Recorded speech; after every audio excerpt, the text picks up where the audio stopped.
the running back dead zone is something that has long been talked about, and we kind of talked about it. I mentioned the other week about Rachaad White versus Alexander Madison. I was faced with that choice in a mock draft, and I was, kind of sitting there up until the buzzer, unsure who I was going to take, and I think I said I settled on Rachaad White. But overall, the running back dead zone is super interesting this year because it's not that dead. I feel like we have more value in the late third to like sixth rounds than we've ever seen before. Whereas in the past, it was if you didn't get your running backs before or by like early third round, you were looking at some real question marks. And I think this year, yes, those question marks exist. I mean, there's a reason these guys are not first rounders, but the question marks are much more, you can live with them. And there's guys, more importantly, with very high projected workloads, which that's what I found surprising because you look at the dead zone from last year. So, like I said, that range late third and beyond. You have guys like Antonio Gibson, Travis Etienne, A.J. Dillon, Elijah Mitchell, Breece Hall, Miles Sanders, Rashad Penny, Kareem Hunt, Damian Harris, Ramondre Stevenson. Just some of the names that you would find there if you, spent your early picks on only one running back or a couple receivers, whatever. And guys like, look, some of those guys obviously worked out. Miles Sanders had a very, very good year. Ramondre Stevenson had a good year. Breece Hall was on fire before he fell off. But RB1, wasn't he? Yeah, I think so. He was close to it. But a lot of these guys, you went in drafting them knowing that their workload was not going to be, massive. Antonio Gibson, part-time player. A.J. Dillon, literal backup. You knew that. Kareem Hunt, backup. Backup. Kareem Hunt was a backup. Ramondre Stevenson or Damian Harris, one or the other, you knew was going to be a backup. Rashad Penny, backup, right? No? He went in as the starter. Went in as a starter. Okay, I couldn't remember. Obviously, the injuries and Kenneth Walker was what he was in the dead zone for a reason, though. Exactly. There were a lot of question marks last year, and again, the question marks are there this year too. But you have guys who might be legitimate, like 20 touch a game guys, and that's not an overly optimistic viewpoint on things. So the guys that are kind of in the dead zone this year, I look at Jahmyr Gibbs as kind of the captain of the dead zone. I feel like every time I'm in a mock draft, it's like, he's the guy that's there for me in the fourth round if I want him, regardless of format. So if I've waited on running back a little. And he's also kind of not ranked near a bunch of backs directly above him, at least in the mocks lately. Things are always shifting. But he's, I think, the captain of the dead zone. And then you've got guys like Kenneth Walker, Dameon Pierce, Miles Sanders again, J.K. Dobbins, Cam Akers, Alexander Madison, James Conner, Rachaad White, David Montgomery, Isiah Pacheco, and DeAndre Swift. I just think this is such a robust cast of guys that, if you spend your early picks on receivers or even Travis Kelce or even quarterback, if you want, like, I think there's just so much more you can do this year because of the value that is going to be at the running back position from rounds 3 to 6. And that's the reason why we've talked about it week in and week out. Quarterbacks are being way high, not overvalued, but highly valued compared to years past, because we've seen if you've got an elite quarterback, doesn't matter where those points come from. If you're getting 30 points from any player in a week, that's going to help a lot. And then, in PPR leagues, wide receivers are still king. And it's funny because there's basically almost like two archetypes in this dead zone in years past, but it's in one. It's basically guys who are perceived to be part-time players. Whether or not they're getting 70% of the snaps, there's still someone else in that picture that could eat away from that. And the biggest guy that you listed that I am shocked about is Kenneth Walker. And, we've talked about the Zach Charbonnet hysteria. I had it right when they drafted him. I'm like, what are they doing? What are they doing? But again, I think this comes down to the fact that, when Walker got hurt, they had Tony Jones and, I forgot, Travis Homer. Mm-hmm. And Walker's not a great pass catcher. And they run more 3 wide receiver sets than any team in the league. So they probably thought to themselves, hey, we want to vary things a little more offensively here. We want to do this. And Charbonnet's the perfect kind of guy. And he'll cut into some of Kenneth Walker's workload. But this is still a guy who's easily going to be getting 15 to 20 carries in what should be a good offense with plentiful red zone opportunities. So if you're telling me, like, if I have to pull one guy out of this dead zone and pick him in, like, the first 2.5 rounds, I'm taking Kenneth Walker from that group.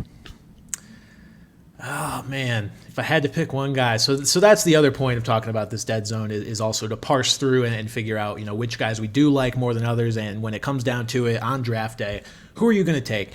Kenneth Walker is going I mean, a little earlier than some of these other guys. I think he's probably second in command behind Gibbs or maybe above him, depending on the format. I think this is probably the most format-dependent comparison because Gibbs is going to be a PPR darling, whereas Walker is more of a non-PPR guy. In a standard league, as we weekly reference, our main league is not PPR, and that's why I am out on Jahmyr Gibbs at his value in a non-PPR format.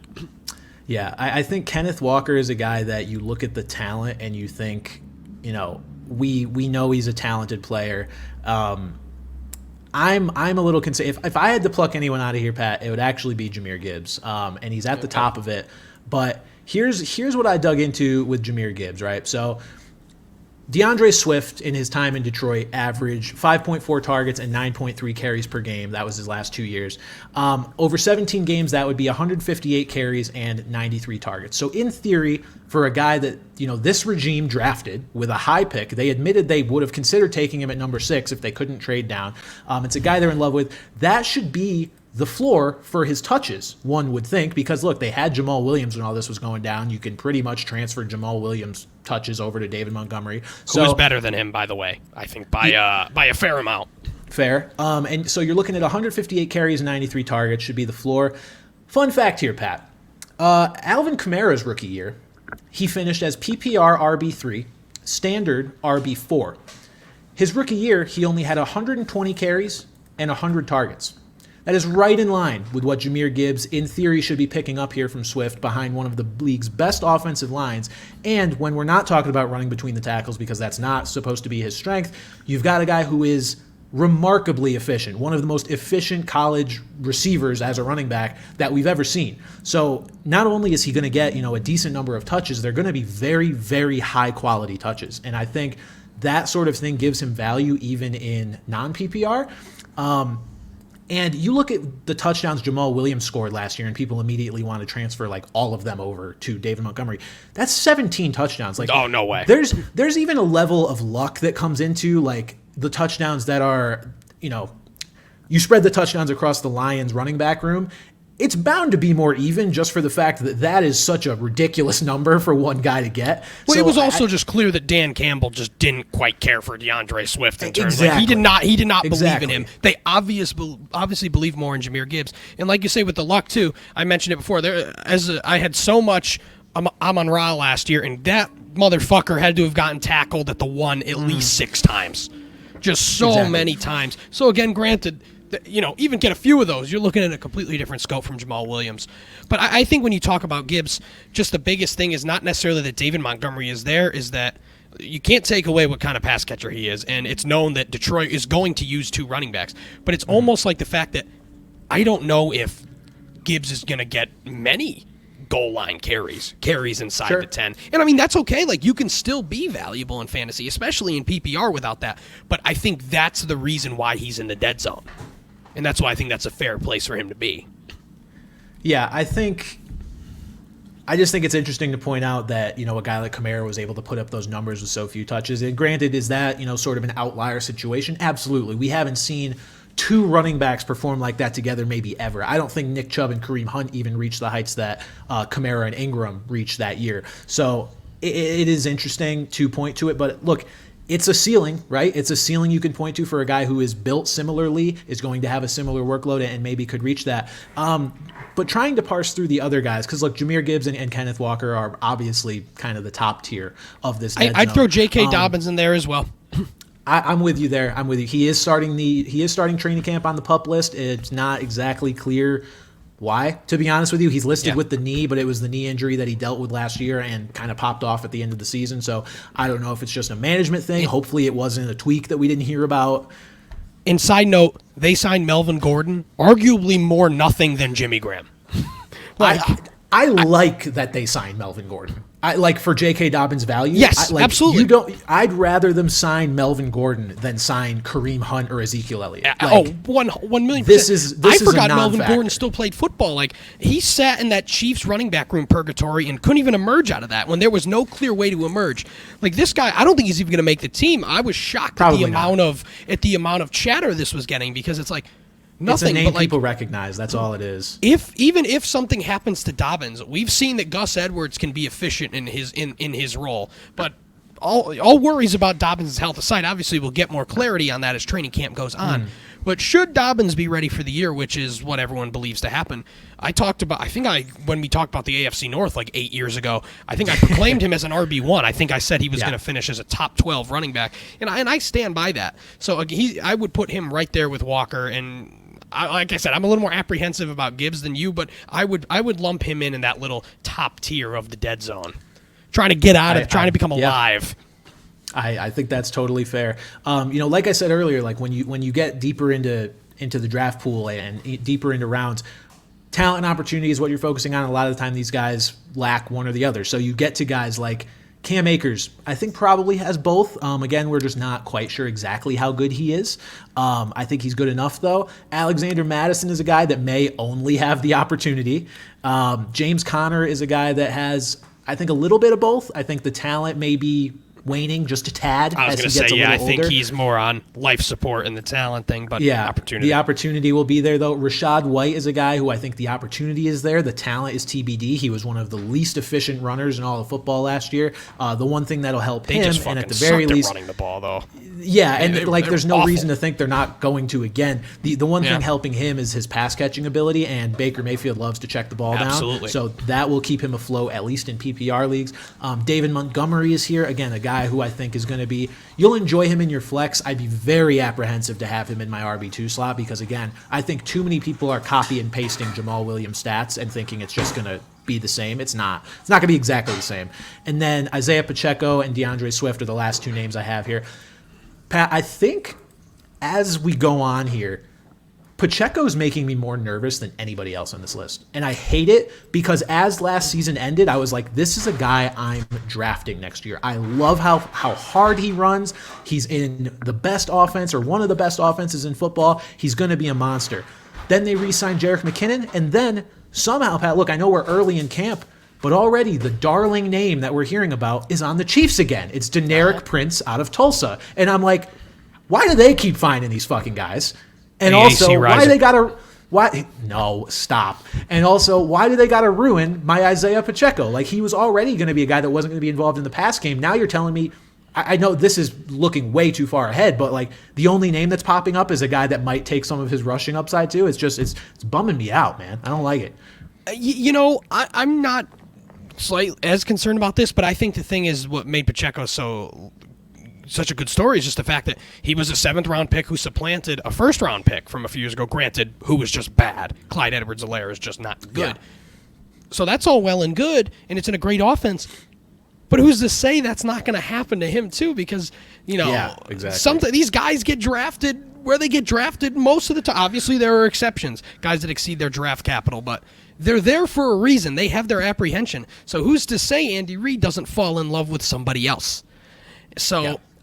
And again, I think there's plenty to go around there, even with Jerick McKinnon, because we've seen Jerick McKinnon not almost exclusively, but heavily used as a pass catcher. But again, that's the reason why. I'm going to say it with every guy here. There's a strong reason why everyone's here. The only ones that I would say like there is no strong reason is Akers and Conner. But I just think there are other concerns there. More so for Conner.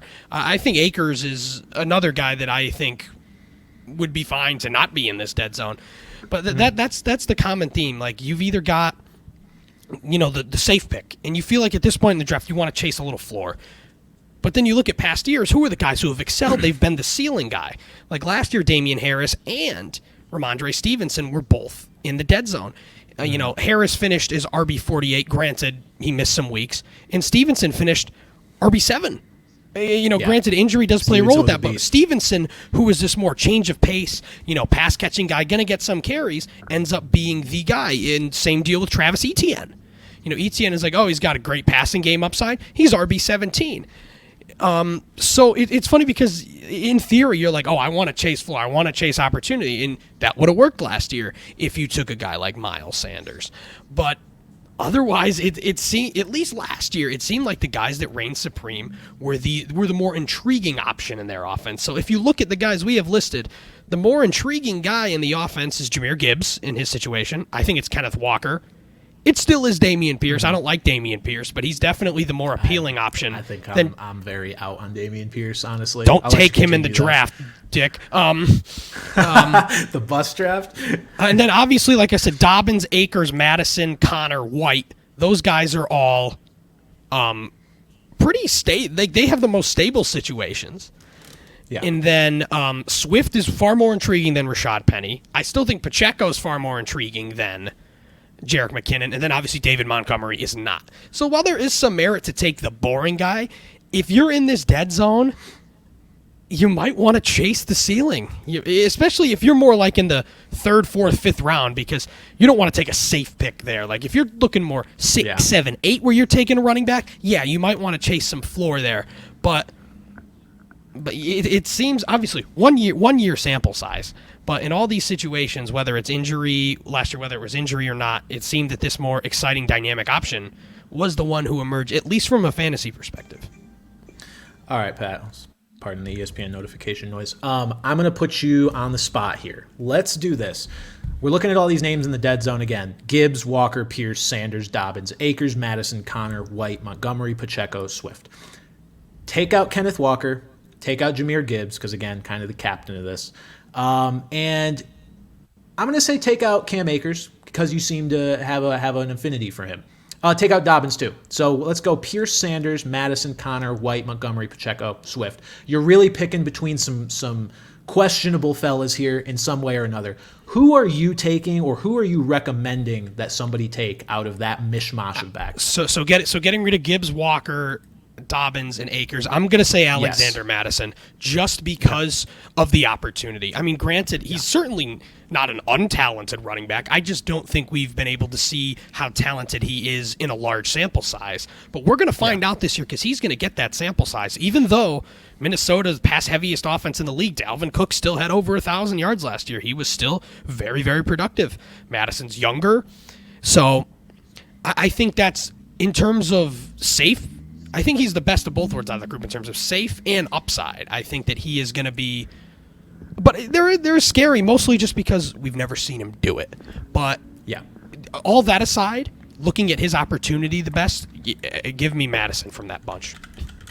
I agree with you. I've been surprised, Pat, and I know we're not really in full fantasy football mock season, where a lot of players are drafting yet. I actually think it'll be more interesting when we get people's actual drafts done as we go through the preseason, because not everybody drafts on Labor Day weekend like we do, where exactly Alexander Madison ends up being picked, because he has not risen the amount I've expected him to. And we're at a point now where I do think he's a really nice value here if you're getting him as your RB2 in the 4th round. Like, the carries are going to be there. That offense is very high powered. And yes, they're going to throw the ball at one of the higher clips in the league, but that's going to just red lead zone to scoring opportunities, goal line opportunities. Yeah, exactly. Exactly. And we also don't have a clear pass catcher in this backfield yet. I mean, look, one of Chandler and McBride have to do something eventually, but like, Mattison is the only guy we've ever everything from. He's produced when Dalvin Cook's been out. I've talked before about, like, we don't know how good he is. We don't know if there is talent here,